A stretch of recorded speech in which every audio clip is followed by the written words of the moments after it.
Setelah mengenali diri kita sendiri, dalam video ketiga ini kita akan mempelajari tentang bagaimana cara berpikir kita dan mempelajari tentang self-motivation. Kita semua memiliki cara memandang sesuatu dengan berbeda-beda.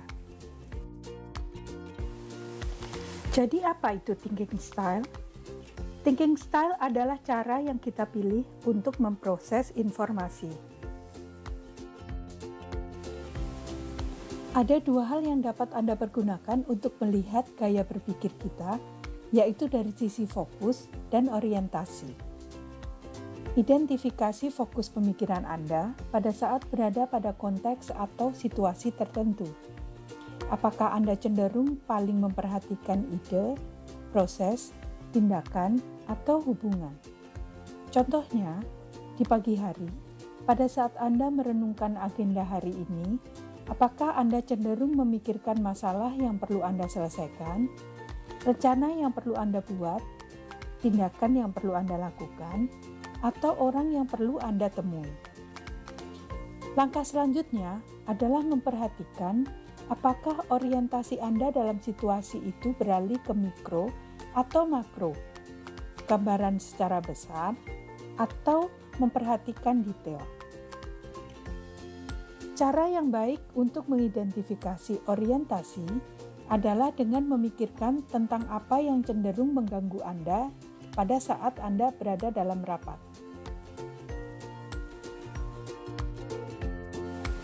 Jika kita memetakan 4 aspek dari fokus, yaitu ide, proses, tindakan, dan hubungan, serta 2 aspek dari orientasi, yaitu gambaran besar dan details, kita akan mendapatkan 8 gaya berpikir yang dapat ditemukan di tempat kerja.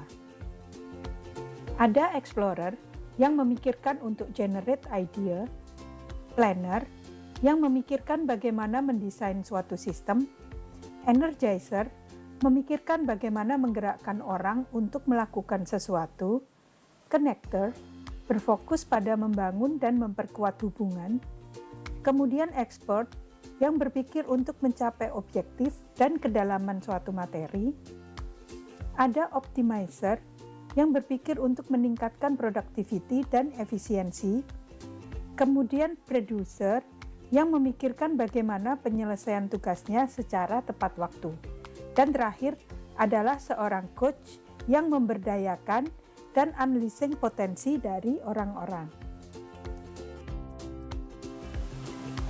Ketika Anda mengetahui gaya berpikir Anda tahu apa yang secara alami memberi energi kepada Anda, mengapa jenis masalah tertentu menantang atau membosankan, dan apa yang dapat Anda lakukan untuk meningkatkan di bidang yang penting untuk mencapai tujuan Anda.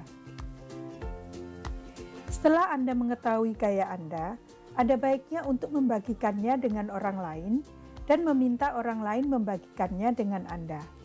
Dengan cara ini, gaya berpikir Anda menjadi alat yang berguna bagi tim. Berkolaborasi untuk menciptakan gaya berpikir yang lebih seimbang dan beragam. Berikutnya, kenali saat pikiran Anda terdistorsi. Mengenali saat Anda menggunakan pemikiran yang salah dan menggantinya dengan pikiran yang lebih seimbang dapat membantu mengelola depresi dan kecemasan. Yang pertama, all or nothing. Ini adalah pemikiran yang ekstrim di mana pilihannya hanya sukses atau gagal. Blaming. Anda menganggap orang lain bertanggung jawab atas rasa sakit Anda. Emotional reasoning. Menganggap sesuatu sebagai hal yang benar hanya berdasarkan perasaan. Misal, saya merasa bodoh, maka saya pasti bodoh. Overgeneralization, mengeneralisir sesuatu hanya berdasarkan 1 atau 2 kali kejadian. Catastrophizing, berpikir berlebihan bahwa hal buruk akan terjadi. Mind reading, tanpa mendengar langsung dari seseorang, menganggap kita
Buat rencana self-talk yang spesifik.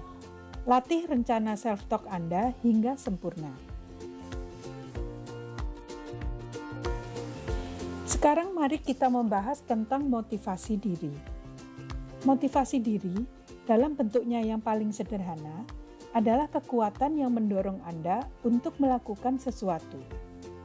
Orang bisa termotivasi oleh banyak hal, baik internal maupun eksternal. Motivasi diri mendorong orang untuk terus maju, meski menghadapi kemunduran, mengambil peluang, dan menunjukkan komitmen terhadap apa yang ingin mereka capai. Memahami dan mengembangkan motivasi diri dapat membantu Anda mengendalikan banyak aspek lain dalam hidup Anda. Elemen dari self-motivation yang pertama adalah dorongan diri untuk berhasil. Ini semacam ambisi atau pola pikir. Kedua, optimisme ataupun ketahanan untuk tidak menyerah. Elemen ketiga adalah inisiatif. Inisiatif adalah kemampuan untuk memanfaatkan peluang saat itu terjadi. Ini sebagai kombinasi dari keberanian dan manajemen risiko yang baik. Dan yang terakhir adalah komitmen terhadap tujuan. Memiliki kesadaran penuh di posisi mana Anda ingin berada dan pemahaman tentang bagaimana Anda berencana untuk sampai ke sana adalah bagian penting untuk tetap termotivasi. Membahas tentang self-motivation tidak lepas dari pembahasan tentang mindset atau pola pikir. Terdapat dua mindset yang berlawanan, yaitu fixed mindset dan growth mindset. Mereka yang memiliki pola pikir fixed mindset percaya bahwa bakat itu sudah tertanam dan bahwa kita tidak dapat mengubah tingkat kemampuan kita. Sebaliknya, mereka yang memiliki growth mindset percaya bahwa mereka dapat meningkatkan keterampilan melalui kerja keras dan upaya. Penelitian menunjukkan bahwa mereka yang percaya bahwa mereka dapat berkembang, yaitu yang memiliki growth mindset, jauh lebih berpeluang mencapai bidang apapun yang mereka pilih. Oleh karena itu, growth mindset merupakan elemen penting dalam dorongan pribadi untuk sukses. Dalam memikirkan tentang motivasi diri, akan sangat membantu jika Anda memahami apa yang memotivasi Anda untuk melakukan sesuatu. Terdapat dua sumber motivasi, yaitu dari dalam dan dari luar diri kita. Dengan memotivasi intrinsik, berarti dalam melakukan sesuatu, Anda sudah terlepas dari pemikiran apakah Anda akan dibayar, mendapat pengakuan, atau diberi kompensasi. Sebagai contoh, Andi bekerja karena dia harus membayar cicilan rumah, biaya sekolah putranya, dan menghidupi dirinya sendiri serta keluarganya. Dia tidak mendapat kepuasan dari pekerjaannya dan tidak ada peluang untuk promosi. Motivator Andi murni ekstrinsik. Di sisi lain, Freddy bekerja karena dia mencintai apa yang dia lakukan. Dia sangat puas dengan pekerjaannya. Sebenarnya Freddy cukup punya uang sehingga tidak perlu bekerja karena dia adalah pemilik perusahaan berbasis IT. Motivator Freddy adalah murni intrinsik. Selanjutnya mari kita lihat hierarki dari kebutuhan manusia menurut Abraham Maslow. Jika setiap level cukup terpenuhi, kita akan termotivasi untuk memenuhi level berikutnya dalam hierarki. Selalu ada kebutuhan baru dan lebih tinggi yang ingin kita penuhi. Menurut pendapat Maslow, jika Anda berencana untuk menjadi apapun yang lebih rendah dari kemampuan Anda mungkin akan tidak berbahagia sepanjang hari dalam hidup Anda. Jadi, kita harus terus termotivasi untuk mencapai yang lebih baik. Teori motivasi yang lebih baru ditulis oleh Daniel Pink dalam bukunya Drive. Motivasi teori yang paling dasar disebut motivasi 1.0, yaitu motivasi untuk survival untuk bertahan hidup dan memenuhi kebutuhan dasar. Kemudian di level berikutnya, motivasi 2.0 adalah carrot and stick yang merupakan motivasi transaksional. Jika kinerja baik, akan mendapatkan imbalan, dan jika tidak baik, akan mendapatkan hukuman.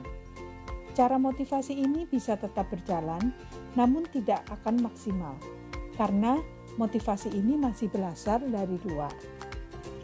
Nah, menurut Pink, motivasi terbaik adalah motivasi 3.0 yang merupakan I motivation, yaitu dorongan dari dalam diri seseorang untuk aktualisasi diri.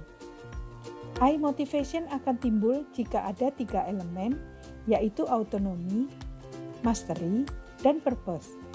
Mari kita bahas satu persatu. Autonomi adalah keinginan untuk mengarahkan hidup kita sendiri. Autonomi memungkinkan pekerja menjadi kreatif. Contohnya adalah Google yang telah mendapatkan keuntungan dari banyak ide produk dari anggota timnya. Sebagai hasil dari memberikan kesempatan kepada developer program untuk mengejar proyek individunya selama waktu kerja. Mastery adalah keinginan untuk menjadi lebih baik dalam melakukan sesuatu yang penting. Kebanyakan dari kita memiliki keinginan untuk menjadi lebih baik dalam hal-hal yang kita lakukan.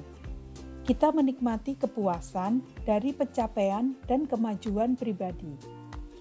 Memberikan kesempatan kepada pegawai untuk merasakan kemajuan di tempat kerja berkontribusi pada dorongan batin mereka. Purpose adalah hasrat untuk bekerja demi sesuatu yang lebih besar dari diri sendiri. Orang pada dasarnya ingin melakukan hal-hal yang penting. Bagian penting dari menambahkan purpose ke pekerjaan adalah memastikan bahwa misi dan tujuan organisasi dikomunikasikan dengan benar kepada karyawan. Karyawan perlu mengetahui dan memahami ini, dan menghargai bagaimana pekerjaan dan peran mereka sesuai dengan organisasinya. Terima kasih Anda telah menyelesaikan video ketiga, dan pada video selanjutnya kita akan membahas tentang knowing what to do.